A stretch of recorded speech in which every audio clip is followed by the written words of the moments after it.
ओम ज्ञानतिमिरन्धस्य ज्ञानञ्जन शलाकाय चक्षुरुन्मिलितं येन तस्मै श्रीगुरवे नमः।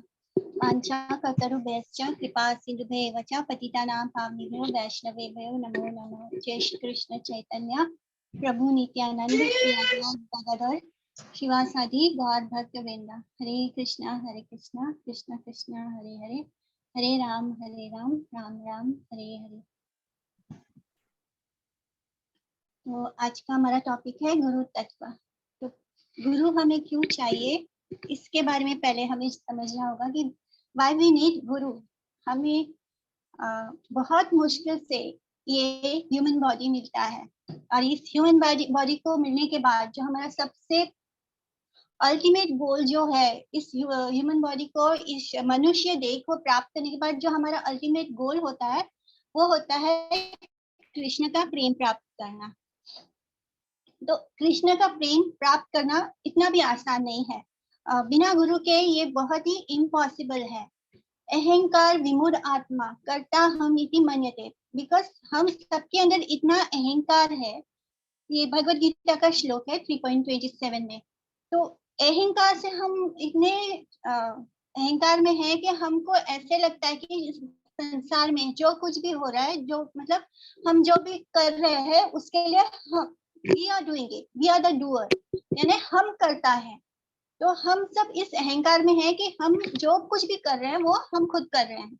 तो इसलिए इस अहंकार में रहते हुए हमारा बहुत ही इम्पॉसिबल हो जाता है कि हम कभी ये समझ पाए कि हमें गुरु की जरूरत है। और जब जैसे जैसे हमारी एज बढ़ते जाती है, जब हम यंग होते हैं, तो तब तो हमारा ये अहंकार एकदम हाइट पे होता है। हम ये सोचते हैं कि जो कुछ भी है वो सब हम खुद हैं, मतलब मैं ही मैं हूँ, बस हम कुछ भी हासिल कर सकते हैं इस संसार में, कुछ भी प्राप्त कर सकते हैं, मतलब सब कुछ करने वाले हम स्वयं हैं, हम खुद हैं। तो जैसे जैसे एज बढ़ती है और जैसे जैसे हमारे लाइफ में फेलियर आता जाता है, जैसे 30-35 में पहुंचते हैं, तब हम ये नहीं सोचते कि मैं ये कर लूंगा, तब हम सोचते हैं शायद मैं ये कर पाऊंगा। 40-45 आते आते हम मानसिक रूप से थक चुके होते हैं, और फिर जब हम 60-75 में आते हैं, तब हम यही सोचते हैं कि अब हम मतलब कुछ हो नहीं सकता, अब हम कुछ नहीं कर पाएंगे। तो ये जो हमारा एज के साथ हमारी सोच बदलते रहती है, बदलते जाती है। और तब जब हम इस स्टेज में पहुंच जाते हैं, जब हमको लगता है कि हम कुछ नहीं कर सकते, हमारे बस में कुछ नहीं है, तब कहीं जाके हमें ये एहसास होता है कि हमें गुरु चाहिए, या हमें कोई और चाहिए जो हमें, भगवान की याद तब आती है हमें जब हम पूरी तरह से लाचार, और मतलब हमें कोई हमारी मदद नहीं कर सकता। जब हमें ये एहसास हो जाता है, तब जाके हमें ये रियलाइज होता है। पर जो हमारा वैदिक कल्चर था, जो हमारा सनातन सिस्टम था, उसमें ये सब चीजों के लिए बहुत बचपन से ही शिक्षा दी जाती थी। हम 4 वर्ण आश्रम में हैं, और उसमें रह के हम किस तरह गृहस्थ आश्रम में या ब्रह्मचार्य आश्रम में, इस तरह भी हम हर बार यही लक्ष्य होता था हर आश्रम में कि हमें कृष्ण को प्राप्त करना है, वही हमारा गोल है। इसलिए तब हम बचपन से ही इस बात को समझते थे कि हमें गुरु के सामने सरेंडर होना है और हमें कृष्ण को पाना है। बट जो अभी का जो सिचुएशन है कलयुग का, उसमें ये बहुत ही मुश्किल है। हम नहीं समझते कि हमें गुरु चाहिए। हमें ये लगता है कि जो कुछ भी है वो हम स्वयं है। और इनफैक्ट जो लोगों के पास अपार धन होता है, वो तो यही सोचते हैं कि ये सारा धन कमाने वाला व्यक्ति कौन है, वो मैं हूँ, मैंने मेहनत की है इसलिए आ रहा है, वो यही सोचता है। पर वो ये भूल जाता है कि एक मजदूर भी पूरे दिन रात यानी हमसे कहीं ज्यादा मेहनत कर रहा होता है, लेकिन लक्ष्मी उसके पास क्यों नहीं आती? क्योंकि लक्ष्मी भी हमें पिछले जन्मों के प्रारब्ध कर्मों के कारण ही प्राप्त होती है। इवन अगर हम उतनी मेहनत ना भी करें, तो भी वो अगर हमारे प्रारब्ध में लिखा है, तो वो कहीं ना कहीं से आएगा, ये जरूर है। जैसे प्रहलाद महाराज ने कहा था कि जैसे सुख मतलब जब दुख आता है, तब हम दुख को मांगते नहीं है, दुख अपने आप आता है। तो उसी तरह सुख भी जो है वो अपने आप आएगा, अगर हमारे प्रारब्ध में लिखा है। तो जैसे हमने दुख नहीं मांगा था, वैसे हमने सुख मांगने की जरूरत नहीं। तो वो दोनों हमारे पास अपने आप आता है। फिर भी हम अहंकार के कारण ये भूल जाते हैं और खुद को कर्ता मानते हैं। तो इसी तरह जब हमें गुरु को पाने की तीव्र इच्छा होती है, जब हम ये रियलाइज करते हैं कि हमने हमारा बहुत समय वेस्ट कर दिया, बर्बाद कर दिया, हमने साधु संग नहीं किया, और जब हम यंग एज में होते हैं तो तब तो हमें बिल्कुल भी भक्ति की तरफ जाने का मन करता ही नहीं है। तब सारा मन सेंस ग्रेटिफिकेशन की तरफ होता है, कि बिकॉज हम यंग होते हैं तो हमारे अंदर एनर्जी काफी होती है, तो हमको ऐसे लगता है कि हम कुछ भी हासिल कर सकते हैं और हम अपना सारा ध्यान सेंस ग्रेटिफिकेशन में लगाते हैं। जैसे भक्ति विनोद ठाकुर का ये एक वैष्णव सॉन्ग है, उसमें बोलते हैं, साधु संग ना होइले है गेलो दिन आकारन, कोरी अर्थ उपार्जना परमार्थ रहिलो कथाए। वो बोल रहे हैं कि मैंने पूरा जीवन साधु संग नहीं किया, सारा समय मैं धन इकट्ठा करने में बर्बाद कर दिया, और जो ह्यूमन लाइफ का जो प्राइम गोल था भगवान का प्रेम प्राप्त करना, उसको मैंने भक्तों का संग नहीं किया, इस कारण मैंने अपना पूरा जीवन बर्बाद कर दिया। तो इस तरह बहुत सुंदर सुंदर वैष्णव सॉन्ग्स में इन्होंने हमें समझाया है कि हमें हमारा ये ह्यूमन लाइफ वेस्ट नहीं करना है, हमें गुरु को प्राप्त करना है, गुरु की शरण लेना है, तभी हम कृष्ण को प्राप्त कर सकते हैं। तो हम गौड़िया परंपरा में गुरु को हम कैसे प्राप्त करते हैं? एक तो तरीका होता है हॉरिजॉन्टल बोलते हैं, जिसमें हम ना इति करते हैं, मतलब हम हर बार एक कुछ प्राप्त करने की कोशिश करते हैं, फिर बोलते हैं नहीं नहीं हम इस तरह से नहीं मिलेगा, फिर हम दूसरा ट्रायल करते हैं, फिर उसको एक्सपेरिमेंट करते हैं, फिर बोलते हैं कि नहीं हमें इस तरह से कृष्ण का प्रेम नहीं मिलेगा। मतलब हम एक के बाद एक, जैसे हम बोलते हैं कि भगवान इम्पर्सनल है, अद्वैतवाद, ये सब चीजों से गुजरते गुजरते गुजरते अल्टीमेटली हम जाके ये बहुत लंबा लॉन्ग प्रोसेस होता है, जिसमें हम एक एक हर चीज को ट्रायल एरर करके फाइंड आउट करते जाते हैं, तब कहीं हमें जाके समझ में आता है एक कृष्णा एक पर्सनालिटी है और हमें उनके शरण में जाना चाहिए। मतलब ये एक जिसको हॉरिजॉन्टल प्रोसेस बोलते हैं, जिसमें हम हर स्टेज से गुजरते हैं। पहले हम इम्पर्सनल ब्राह्मण को मानते हैं, हम हर जीव में भगवान को देखने की कोशिश करते हैं, लेकिन हम भगवान के रूप को नहीं आते। ये ज्ञानियों के साथ ऐसे होता है। फिर हम इस तरह हम बोलते हैं कि हमें ब्रह्म ज्योति में मर्ज होना है, फिर हम वहां जाते हैं, फिर वहां कुछ लंबे समय तक हम सुप्त रहते हैं, आत्मा सोई रहती है, उसको लगता है कि उसने मोक्ष प्राप्त कर लिया, लेकिन वो मोक्ष भी टेम्परेरी होता है। फिर वापस हम आते हैं, फिर जन्म लेते हैं, फिर भगवान को खोजने की कोशिश करते हैं। तो ये एक हॉरिजॉन्टल तरीका होता है भगवान को प्राप्त करने का। लेकिन जो हम गौड़िया परंपरा में हम कैसे करते हैं, हम वर्टिकल तरीके से जाते हैं। हम कैसे जाते हैं? हम शॉर्टकट से जाते हैं, हम लॉन्ग प्रोसेस नहीं, बहुत जन्मों वाले प्रोसेस से नहीं जाते, हम गुरु परंपरा से जाते हैं। हम गुरु की शरण में जाते हैं, और उस गुरु की शरण में जाते हैं जो उस परंपरा सिस्टम को फॉलो करते आ रहा है।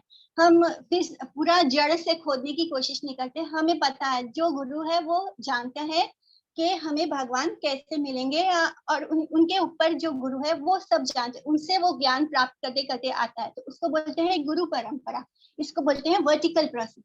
तो इस तरह हम बहुत आसानी से बिना समय बर्बाद किए भगवान के प्रेम को प्राप्त कर सकते हैं। तो हमें एक ऐसे गुरु को पाना है जो हमें 100% भगवान का प्रेम दे पाए। ऐसा गुरु नहीं चाहिए जो 50% देगा और 50% नहीं, या तो कोई 70% देगा। कुछ लोग ऐसे बोलते हैं ना कि आप नॉन वेज खा सकते हैं और फिर भी दीक्षा दे देते हैं, ऐसे भी होता है। और अभी अभी मेरे को ऐसे पता भी चला कि ऐसे करते हैं लोग, कि वो आपको कंसेशन देते हैं, वो बोलते हैं कि आप नॉन वेज खा सकते हो, आप सेल्फ ग्रेटिफिकेशन कर सकते हो, फिर भी आपको दीक्षा मिल जाएगी। और इस तरह के जो होते हैं ना, ये होता है 50% 70%। हमें ऐसा वाला गुरु नहीं चाहिए, हमें वो गुरु चाहिए जो हमें 100% भगवान का प्रेम दे सके। तो हमें ऐसे गुरु के पीछे जाना है जो हमें पूरी तरह भगवान का प्रेम दे पाए, जिसने भगवान का प्रेम को प्राप्त किया है। एक बोनाफाइड स्पिरिचुअल मास्टर चाहिए हमें, उसको बोलते हैं गौर प्रियजन, जो चैतन्य महाप्रभु के डिसिप्लिन सक्सेशन में आ रहा है, जो चैतन्य महाप्रभु को फॉलो कर रहा है और जो जानता है कि कृष्ण प्रेम कैसा है और वो हमें दे सकता है। इसी तरह हमें कृष्ण की कृपा प्राप्त करनी, लेकिन गुरु हमें कैसे मिलेंगे?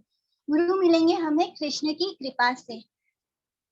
जैसे जब कृष्ण कृपा करेंगे, कृष्ण मर्सी करेंगे, तब वो हमारे अंदर ये जिज्ञासा को देखते हैं। कृष्ण देखते हैं कि हमारे अंदर कितना इच्छा है उन्हें पाने का, कृष्ण को पाने की इच्छा होनी चाहिए, उनके लिए हमें रोना आना चाहिए।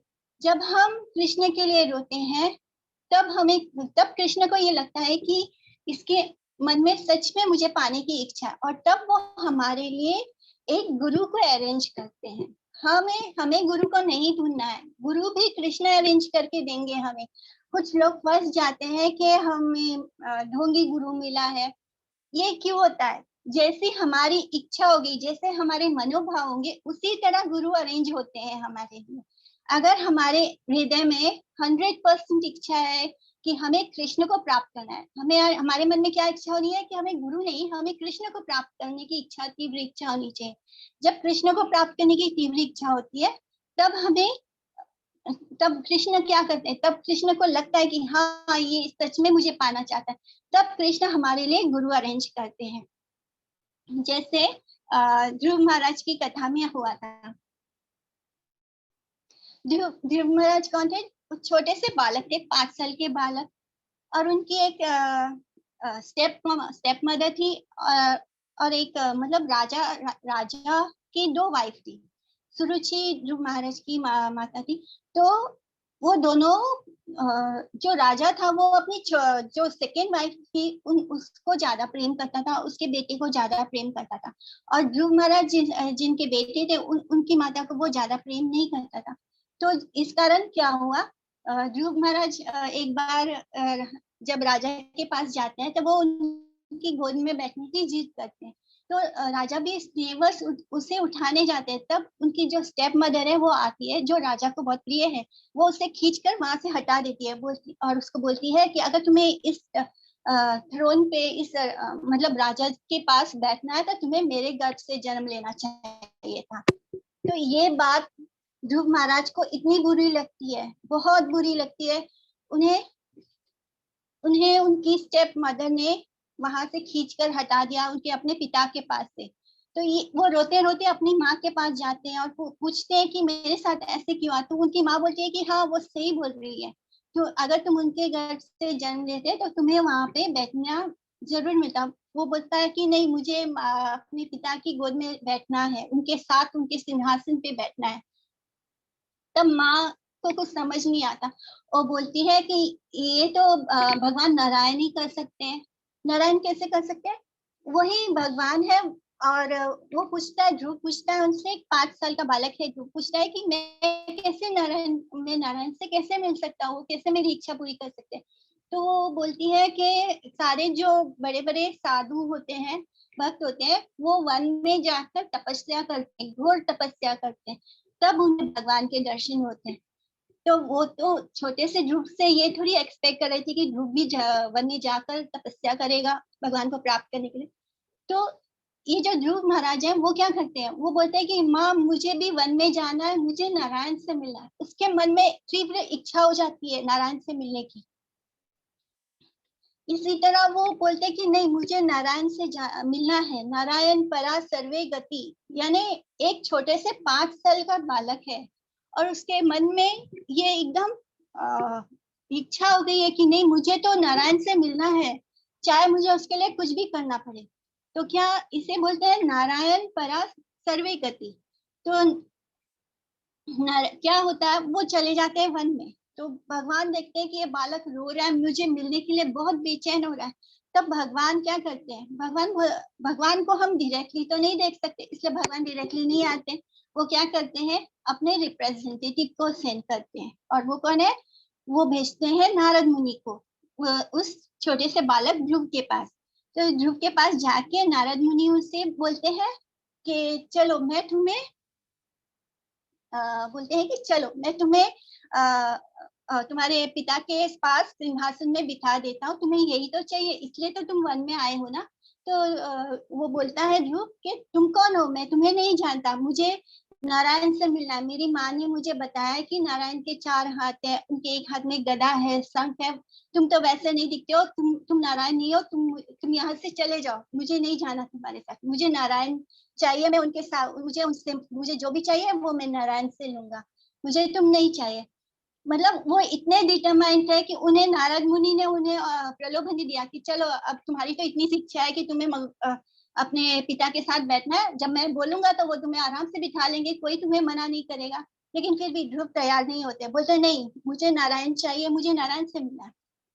और तब नारद मुनि उसको पूरा बताते हैं प्रोसीजर कि कैसे तपस्या करना है, क्या करना है, जिससे तुम्हें तपस्या का फल मिलेगा, नारायण तुम्हें साक्षात दर्शन देंगे।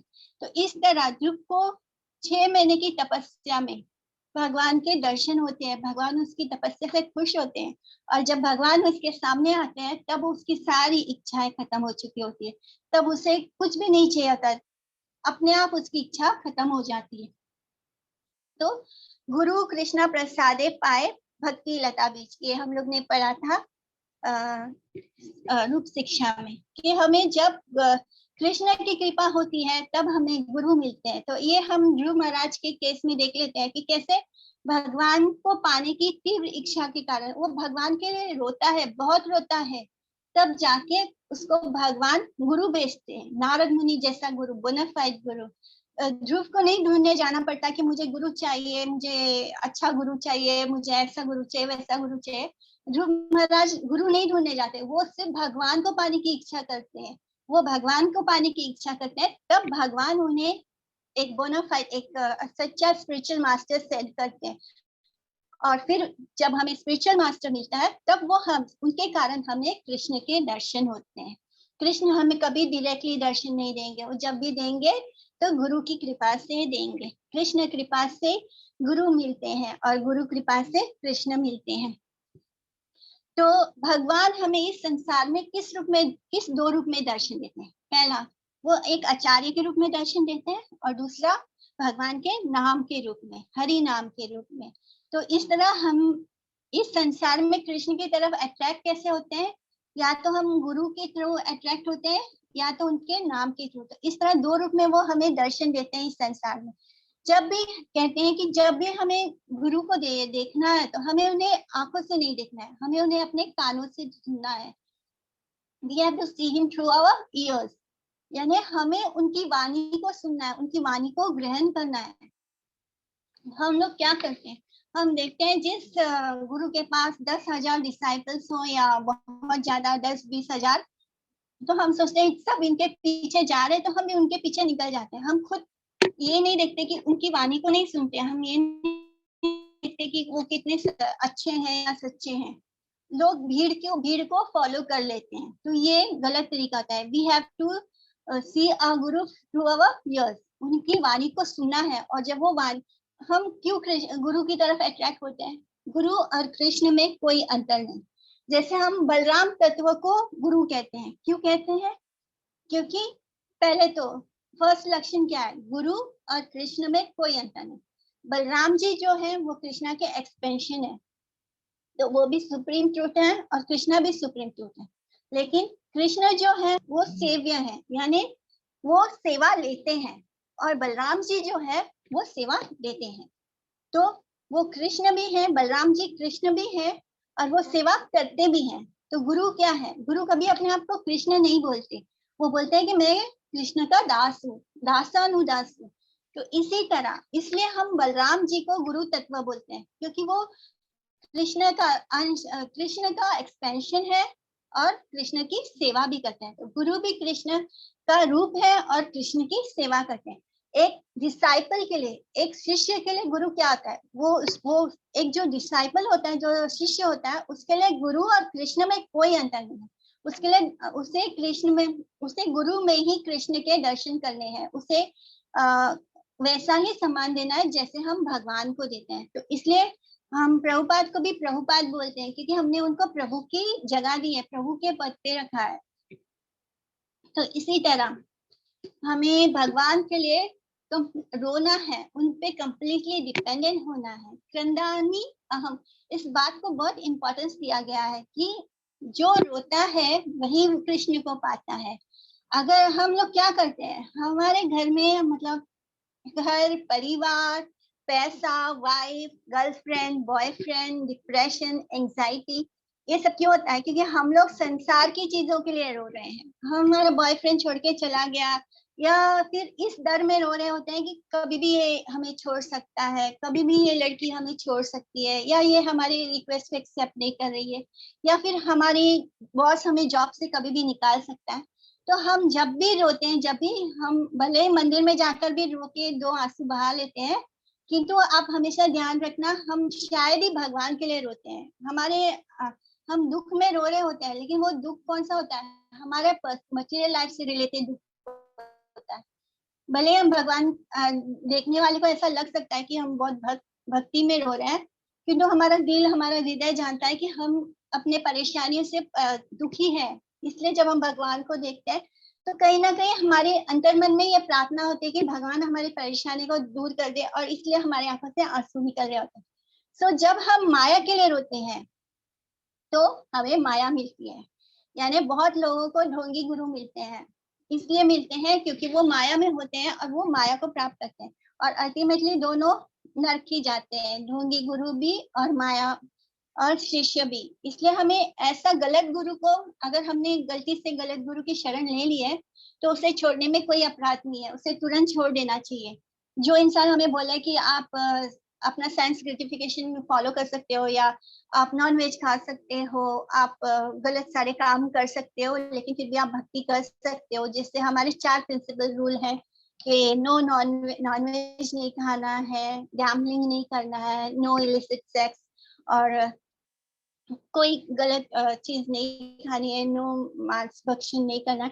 तो ये सब हम, अगर कोई हमें कंसेशन दे रहा है और बोल रहा है कि नहीं आप ये सब कर सकते हैं, फिर भी आप भक्त बन सकते हैं, फिर भी आप भक्ति कर सकते हैं, तो आप तुरंत समझ जाइए कि ये गुरु भी ढोंगी है, ये हमें कृष्ण नहीं दे सकता। ऐसा गुरु हमें कभी कृष्ण नहीं दे सकता। और लोग ऐसे ही चीजों को ज्यादा फॉलो करते हैं। आर्ट ऑफ लिविंग के नाम पे लोग सारे सेंस ग्रेटिफिकेशन कर रहे होते हैं, और बोलते हैं कि नारायण सेवा इस माधव सेवा, ऐसे मतलब नर सेवा इस नारायण सेवा, ऐसे बोलते हैं। तो ये नहीं होता है। जो माधव सेवा, मानव सेवा दोनों एक नहीं होती है। इस आधार पे लोग गुरु बन जाते हैं, बोलते हैं हम सारी सृष्टि को अच्छा बनाए, सब में भगवान को देखना है। तो ये सारी चीजें गलत है। भगवान भगवान है, इंसान इंसान है, और सबसे बेस्ट सेवा है जो माधव सेवा है, वही सबसे बेस्ट मानव सेवा होती है। इसलिए हमें ये समझना होगा कि ह्यूमन लाइफ जो है वो बहुत ही रेयर है। बड़ी मुश्किल से हमें मनुष्य देह प्राप्त होता है। पता नहीं हम किस किस योनि से गुजर चुके होते हैं।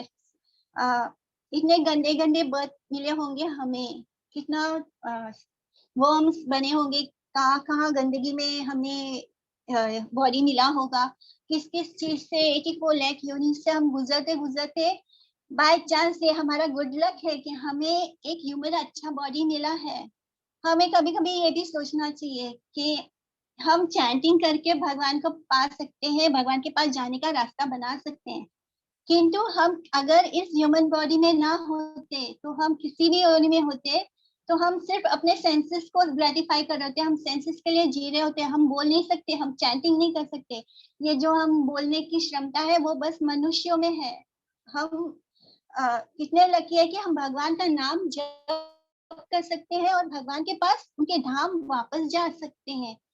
This is not possible in any other species, और किसी भी स्पीसीज में ये पॉसिबल नहीं है कि हम बोल सके, भगवान के बारे में बोल सके, हरि कथा कर सके, उनका नाम ले सके, उनका प्रसाद खा पाए, ये और किसी बॉडी में पॉसिबल नहीं है।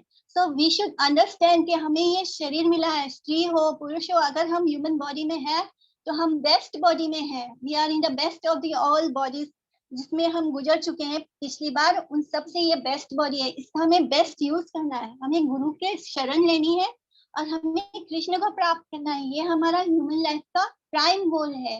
नौकरी पाना या शादी करना या बड़ा बिजनेस एम्पायर क्रिएट करना, these are all secondary, ये सब सेकेंडरी, ये सब अब हो जाता है। लेकिन अगर हम प्राइम गोल को भूल गए तो हम सब कुछ वेस्ट कर देंगे।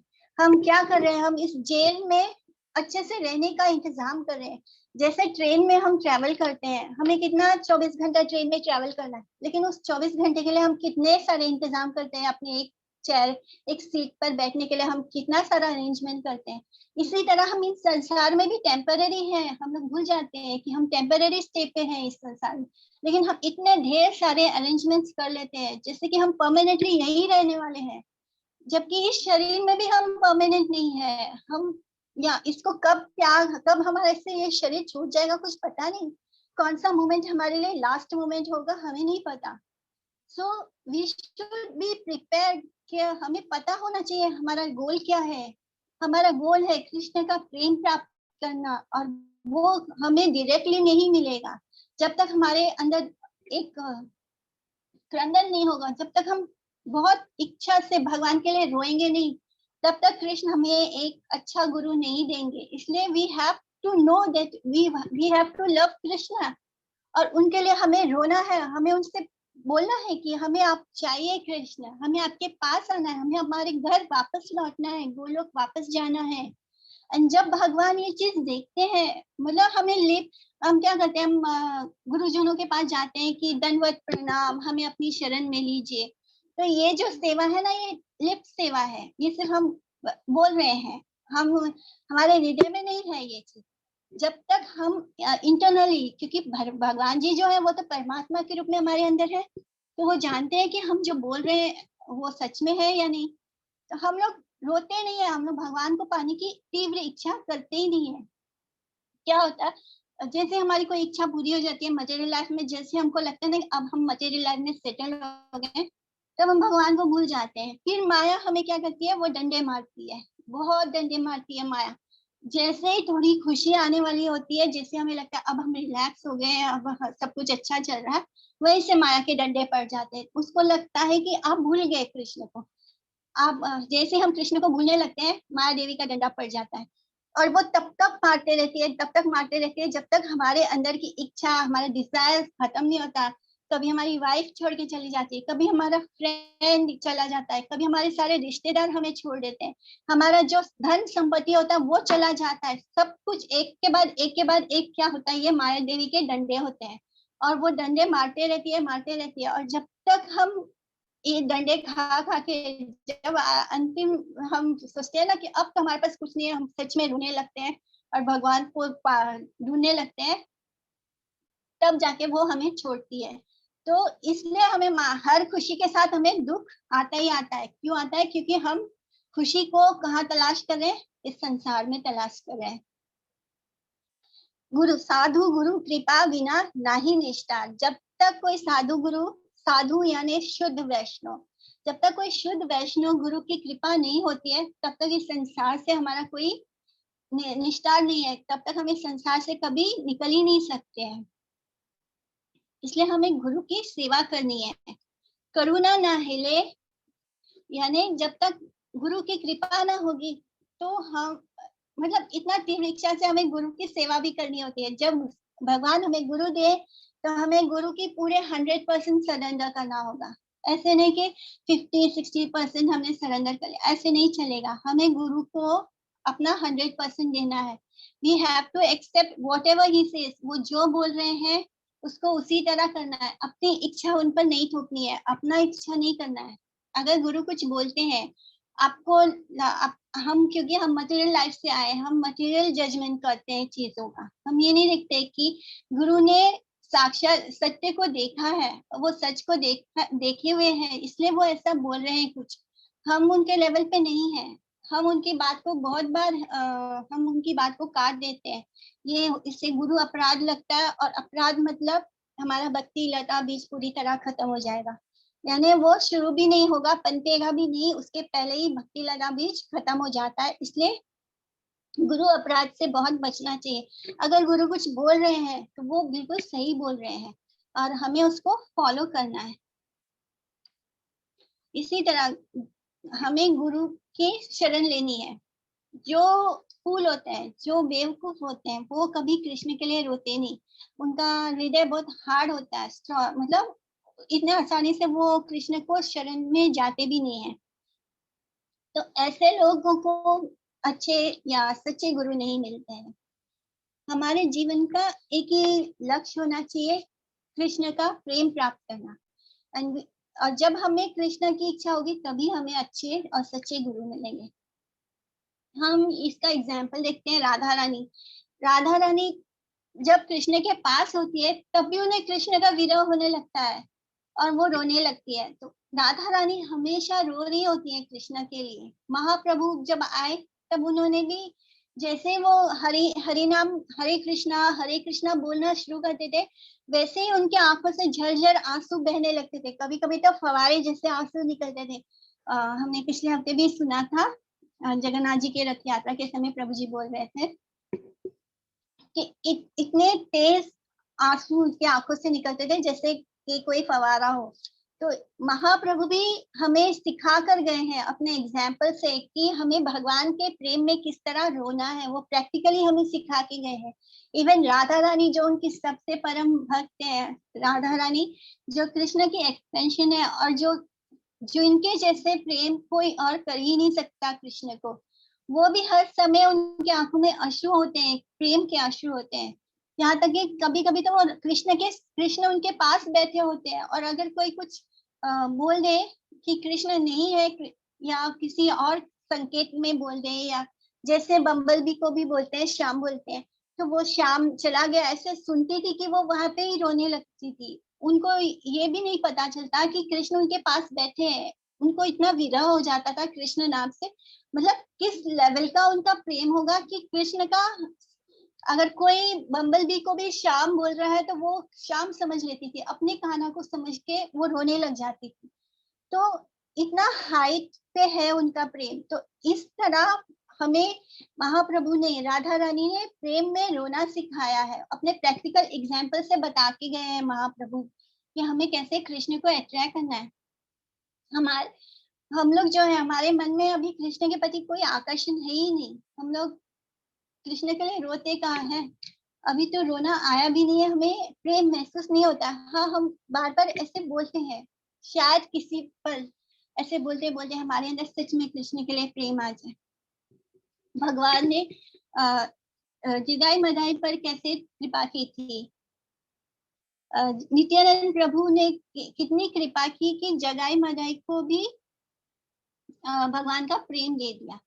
तो ये कृपा अवतार है महाप्रभु। और नित्यानंद प्रभु तो महाप्रभु से भी ज्यादा करुणा में है। वो मार खाए और फिर भी उन्होंने क्या दिया? प्रेम दिया। जगाई मधाई ने उनके सर पे चोट की और वो झरझर खून बह रहा था नित्यानंद प्रभु के माथे से, और ये देख के महाप्रभु ने अपने हाथ में सुदर्शन चक्र निकाल लिया था जगाई मधाई को मारने के लिए। तो नित्यानंद प्रभु ने उनको याद दिलाया कि आपने जो ये अवतार लिया है, इस अवतार में आप कभी भी कोई वेपन धारण नहीं करेंगे। आप कभी अपने शत्रु को, डिमंस को किसी वेपन से नहीं मारेंगे। आप उन्हें हरि नाम देंगे, हरि कृष्ण का प्रेम देके उनके भीतर के जो डिमन है उसको मारेंगे। तो इस तरह चैतन्य महाप्रभु ने और नित्यानंद प्रभु को इसलिए हम गुरु तत्व मानते हैं। गुरु कर्णधार, यानी गुरु को हम जो हमारा ये जो ह्यूमन बॉडी है, इस ये श्लोक आता है श्रीमद् भागवतम में, जिसमें लिखा है कि जो ह्यूमन बॉडी जो होता है वो एक नाव है, और उसके जो कर्णधार होते हैं वो गुरु होते हैं, और गुरु उसको ले जाते हैं कृष्ण के पास। इस तरह हम गुरु हमें बताते हैं कि हमें क्या करना है और क्या नहीं करना है। ये उनकी मर्जी है। जब वो हमें कुछ बोलते हैं कि ये हमें करना है, ये हमें नहीं करना है, तो हमें एग्जैक्टली उन्हें फॉलो करना होता है। मतलब अपना दिमाग नहीं लगाना होता है कि हम अपने हिसाब से। नॉर्मली क्या होता है, हम लोग गुरु के पास तो चले जाते हैं, फिर भी हमें कृष्ण प्रेम प्राप्त नहीं होता, बिकॉज हमारे अंदर कमी है। गुरु के अंदर कमी नहीं होती। कभी कभी गुरु बहुत अच्छे होते हैं, किंतु कमी का है, कमी हमारे अंदर है। हम सरेंडर नहीं कर रहे हैं गुरु के सामने। हम अपना दिमाग लगा रहे हैं। उन्होंने हमें कुछ करने के लिए मना किया है या कुछ करने के लिए बोला है, लेकिन because we are so condition, हम इस संसार में रहते रहते इतने कंडीशन हो गए कि हमारी थिंकिंग भी मटेरियलिस्टिक हो गई है। तो हम अपना लॉजिक लगाने लगते हैं, अपने हिसाब से चीजों को मैनिपुलेट करने लगते हैं। हम गुरु की बात को पूरी तरह फॉलो नहीं करते हैं, हम नहीं सुनते कि वो उन्होंने कुछ मना किया है या कुछ करने को कहा है। तो बिकॉज ऑफ दिस रीजन कि गुरु बहुत अच्छे हैं, लेकिन हम पर वो कृपा नहीं बरसती। हमें कभी कभी 20-25 साल हो जाते हैं, लेकिन फिर भी हमको लगता है कि हमें चैंटिंग में कोई रस नहीं आ रहा है, हमको ऐसे आंसू नहीं आते हैं, या हमें अंदर से कोई प्रेम नहीं महसूस होता है। क्यों नहीं होता? बिकॉज हमारे अंदर कमी है, हमने गुरु को 100% स्वीकार नहीं किया है। So we should not twist the instruction. जो गुरु बोलते हैं उसको हमें ट्विस्ट नहीं करना है। अगर हमने गुरु की जो बात है उसको नहीं मान के उसको अपने अकॉर्डिंगली ट्विस्ट कर दिया या अपने हिसाब से फॉलो कर लिया, तो जो कृपा उनके शब्दों से हमारे पास आने वाली थी वो कृपा चली गई, वो वापस चली गई। गुरु के शब्दों में भी बहुत सारी अपार कृपा होती है। जब गुरु कुछ बोलते हैं तो वो शब्द कीमती होते हैं। अगर हम उनको उसी तरह फॉलो करते हैं तो अपने आप हम पर कृपा बरसती है। We should not twist. और गुरुजन बोलते हैं कि जो गुरु कृपा है ना, ये ऐसे ऊपर से कृपा रूप से, कृपा रज्जु बोला जाता है, यानी ऊपर से उनकी कृपा लटक रही है, जैसे रस्सी ऊपर से लटक रहा है। हमारा काम क्या है? उस रस्सी को पकड़ना है। लेकिन हम क्या करते हैं?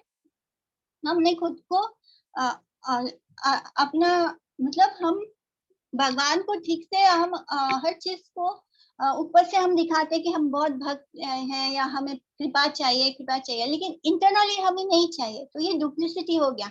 इस कारण से हम उनकी कृपा को नहीं ग्रहण नहीं कर पा रहे हैं। वो कृपा की रस्सी जो है, कृपा रज्जु जिसको बोलते हैं, उसको हम पकड़ नहीं पा रहे। अगर वो हर किसी के लिए बराबर है, लेकिन हम उसको देख भी नहीं पा रहे और पकड़ भी नहीं पा रहे, बिकॉज वी आर नॉट, हम अंदर से इस संसार में भी लिप्त है। हमारे अंदर डिजायर्स पूरी तरह खत्म नहीं हुई है, हम 100% गुरु को नहीं दे रहे, इसलिए वो कृपा हमें प्राप्त नहीं हो रही है। इसलिए बोला जाता है कि हमें एक बच्चे की तरह सिंपल होना है। हम लोग बहुत ज्ञानी बनते हैं। गुरु हमें ना कर्म से मिलेगा, ना ज्ञान से मिलेगा, ना गुरु को हमें मतलब हमें ये सोचना है कि ना तो हमारे पास अच्छे कर्म है, ना हमारे पास ज्ञान है, ना हमारे पास कृष्ण भक्ति है। हमें गुरु और प्रेम, कृष्ण प्रेम कैसे मिलेगा? सिर्फ मर्सी से। We only have to get the mercy of Krishna. Krishna की मर्सी से we will get guru, and by guru mercy we will get Krishna. तो हमें इस बात को अपने अंदर समझना है कि we have to become very simple like a child. हमें जब भी हम किसी बड़े ज्ञानी गुरुजनों के पास जाए तो हमें अपना ज्ञान उनको नहीं बखारना है, हमें उन्हें नहीं बताना है कि देखो हमें ये पता है। वो क्या बोल रहे हैं वो सुनना है, उसे ग्रहण करना है। उनके शब्दों में मर्सी होती है।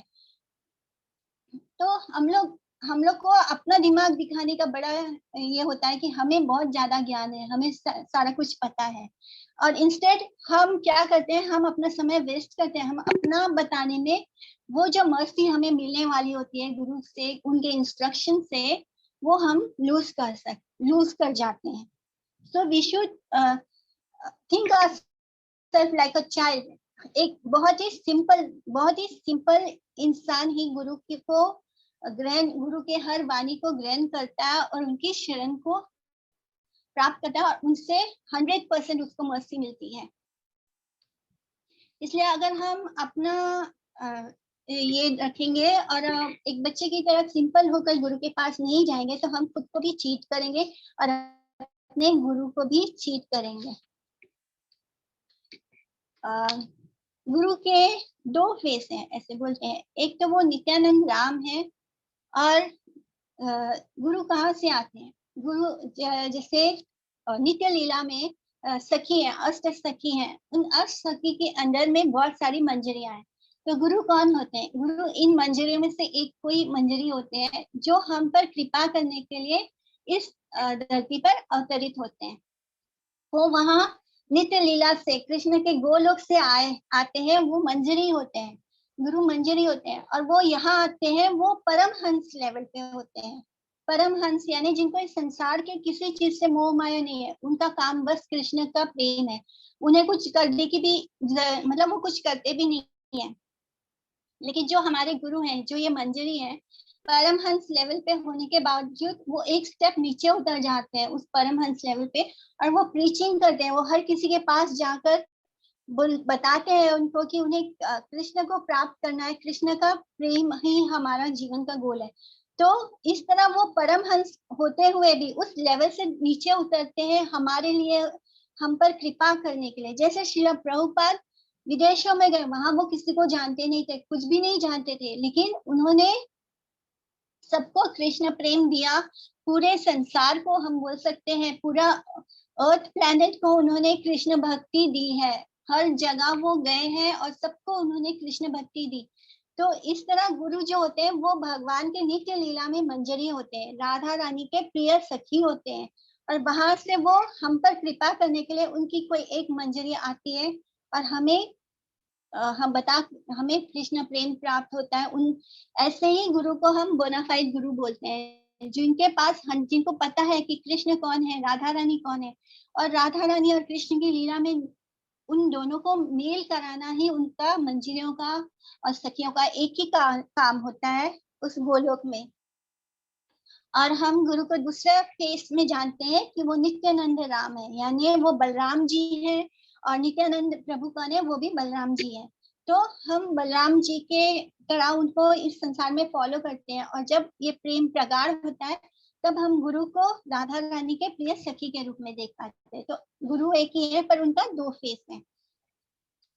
इस तरह हम गुरु को 100% सरेंडर करना है। जैसे वो एक श्लोक आता है भगवद गीता में, तद विधि प्रणिपातेन परिप्रश्नेन सेवया उपदेक्ष्यांति ते ज्ञानम ज्ञानिनाः तत्वदर्शिना।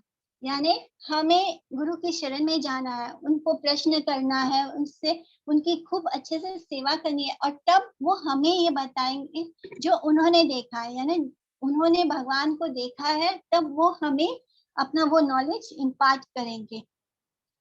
इसी तरह हमें भगवान गुरु के एकदम शरण लेनी है, वैष्णव ठाकुर की एकदम शरण में जाना है और उनसे बोलना है कि कृष्ण आपके हैं, आप कृष्ण हमें दे सकते हैं, हमारे अंदर इतनी शक्ति है ही नहीं। ये एक वैष्णव सॉन्ग के बोल है, कृष्ण से तोमार कृष्ण दीते पारो तुम्हार शक्ति आछे आमी ते कंगाल कृष्ण कृष्ण बोली ढाई तवा पाछे पाछे। बोलते हैं कि मैं तो कंगाल हूँ, आप के कृष्ण तो आपके हैं, आप ही मुझे कृष्ण दे सकते हैं, ये शक्ति आपके अंदर है। मैं तो कंगाल हूँ, मैं तो बस कृष्ण कृष्ण बोलकर आपके पीछे पीछे भागूंगा। तो इस तरह होना चाहिए, गुरु निष्ठा होनी चाहिए हमें गुरु के शरण। और सेकेंड लेवल पे हम जब गुरु मिलते हैं तब गुरु निष्ठा सबसे इम्पोर्टेंट होती है, उनके प्रति जो सर्विस होता है वो सबसे इम्पोर्टेंट होता है। हमें गुरु की ऐसी सर्विस करनी है जो वो बोले वो करना ही गुरु निष्ठा है। यानी हमें उनके साथ तर्क वितर्क नहीं करना है, हमें ये अच्छे से दृढ़ विश्वास होना चाहिए कि हमारे गुरु जो हमारे लिए बोल रहे हैं वो परफेक्ट है, भले हमको ऐसे फील हो रहा है बिकॉज वी आर नॉट, तो उनके हाई लेवल पे नहीं है, हम उनकी तरह परमहंस नहीं है, हम नहीं देख पा रहे चीजों को। वो असली में वो जो देख पा रहे हैं वो हम नहीं देख सकते, हमारा उस लेवल पे ज्ञान है ही नहीं। हम कहाँ है, हम मटेरियलिस्टिक कंटामिनेटेड सोल है, इसलिए हम मलिन है, हम नहीं देख पा रहे कि जो गुरु हमें बोल रहे हैं वो किस लेवल पे जाके देख सकते हैं और हमारा भला है वो ही बोल रहे हैं। तो ये एकदम दृढ़ विश्वास रखिए कि जब गुरु कुछ बोलते हैं आपको तो वो आपको सही बोल रहे हैं, वो आपका कभी गलत सोच ही नहीं सकते हैं। तो we have to follow him. तो इस तरह हमने आज गुरु के बारे में जाना। जैसे गुरु कृष्ण रूप हान शास्त्रेन प्रमाण गुरु रूपे कृष्ण कृपा करे भक्त गण। तो गुरु कौन है? गुरु है कृष्ण का स्वरूप, क्योंकि वो कृष्ण के स्वरूप है तो वो हमें वो भी, जैसे जब भगवान हमारे लिए गुरु भेजेंगे तो हमारे हृदय में अपने आप उनके प्रति आकर्षण होगा। क्यों? Krishna is all attractive. जैसे कृष्ण ऑल अट्रैक्टिव है, और because Guru is the form of Krishna for us, क्योंकि गुरु कृष्ण के स्वरूप है हमारे लिए, तो हमें उनके प्रति ऑटोमेटिकली एक अट्रैक्शन फील होगा, और तब हम समझ जाएंगे कि ये हमारे गुरु हैं। ये एक नेचुरली हमें फील हो जाएगा। तो इसी तरह गुरु कृष्णा से अलग नहीं है, और कृष्ण और गुरु के रूप में अपने भक्तों को उद्धार करते हैं। कृष्ण भगवान गुरु के रूप में अपने भक्तों का उद्धार करते हैं। तो आज का हम ये टॉपिक अब यहाँ पे एंड करते हैं। इसी तरह हमें गुरु को अपने आंखों से नहीं, अपने कानों से देखना है, उनका सम्मान करना है, उनकी सेवा करनी है, उनको 100% सरेंडर करना है। और जब तक हमें गुरु नहीं मिलेंगे, हमें कृष्ण नहीं मिलेंगे, और कृष्ण नहीं मिलेंगे तो इस ह्यूमन बॉडी का होना और ना होना सब, मतलब we are just 2 leg animal हो जाएंगे, हम 2 पैरों वाले जानवर हो जाएंगे, और कुछ नहीं, हम ह्यूमन नहीं है फिर। So make the best use of this human body. गुरु की शरण की लीजिए और भगवान का प्रेम प्राप्त कीजिए। हरे कृष्णा। किसी को क्वेश्चंस पूछने हैं?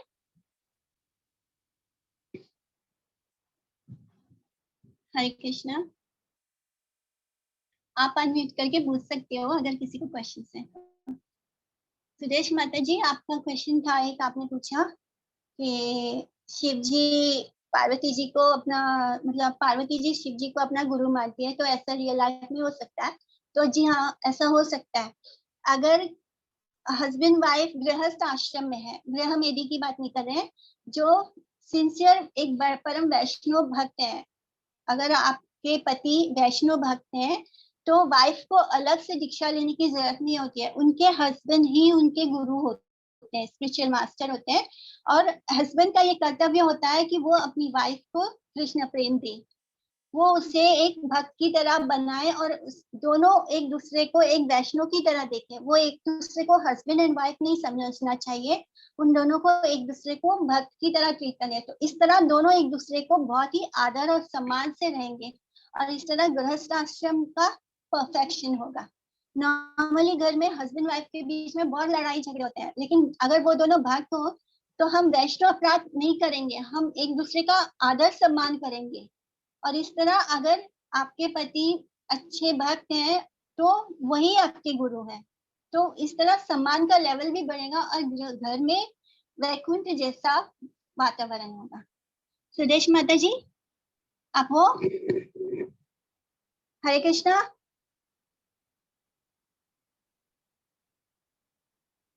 है माता जी, बोलिए।